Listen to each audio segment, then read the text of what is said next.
GHMC పరిధిలో ఆక్రమణల కూల్చివేతలు కొనసాగుతున్నాయి. కుత్బుల్లాపూర్లో ఆక్రమణలపై రెవెన్యూ అధికారులు కొరడా జులిపించారు.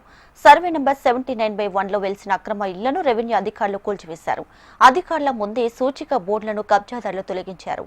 కూల్చివేతలకు వ్యతిరేకంగా హెచ్ఏఎల్ కాలనీలో కబ్జాదారులు ఆందోళనలు చేస్తున్నారు. ఇక లేటెస్ట్ అప్డేట్స్ మా ప్రతినిధి ఆర్కే అందిస్తారు. ఆర్కే, దీపిక, ఏదైతే కుత్బుల్లాపూర్ మండల రెవెన్యూ పరిధిలోని ప్రభుత్వ భూములను కబ్జాలకు సంబంధించి అధికారులు అయితే అడ్డుకుంటూనే ఉన్నారు. ఎప్పటికప్పుడు అడ్డుకుంటున్నా కూడా కొత్తగా మళ్ళీ పుట్టుకొచ్చి మళ్ళీ కొత్త నిర్మాణాలను అయితే చేపట్టడం జరుగుతుంది. తాజాగా ఈ రోజు సర్వే నెంబర్ సంబంధించి 79/1 లో వెలిసిన అక్రమ నిర్మాణాలు ఏవైతే ఉన్నాయో వాటిని రెవెన్యూ అధికారులు అయితే కూల్చివేయడం జరిగింది. ప్రభుత్వ స్థలంలో ఈ ఏవైతే ఇల్లు నిర్మించడం జరిగిందో వాటన్నిటిని కూడా తొలగించారు. అనంతరం వాటికి సంబంధించిన సూచిక బోర్డ్స్ ఏవైతే సైన్ బోర్డ్స్ ఉంటాయో ఇవన్నీ కూడా ప్రభుత్వ స్థలాలు అలాగే సర్వే నెంబర్లను అన్నింటినీ కూడా అక్కడ మెన్షన్ చేయడం జరిగింది. అయితే మెన్షన్ చేసిన విషయం అంటే అధికారులు రావడం, కూల్చివేయడం, తర్వాత ప్రభుత్వ బోర్డులను ఏర్పాటు చేసిన విషయం తెలుసుకున్న హెచ్ఏ కాలనీకి సంబంధించిన కొంతమంది ఎవరైతే కబ్జా చేయడం జరిగిందో ఆ కబ్జాదారులంతా కూడా అక్కడికి రావడం జరిగింది.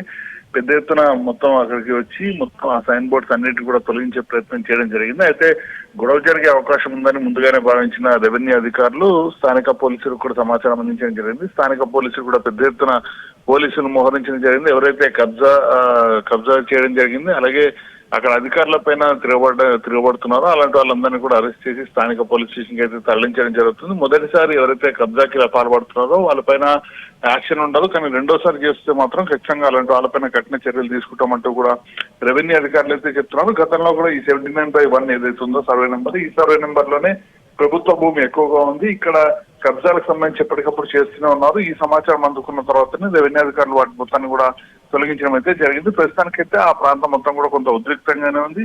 పోలీసులు మాత్రం ఎవరైతే ఆందోళన చేస్తున్నారో వాళ్ళందరినీ కూడా అరెస్ట్ చేసి స్థానిక పోలీస్ స్టేషన్ కి అయితే తరలిస్తున్నారు. Right RK, thank you.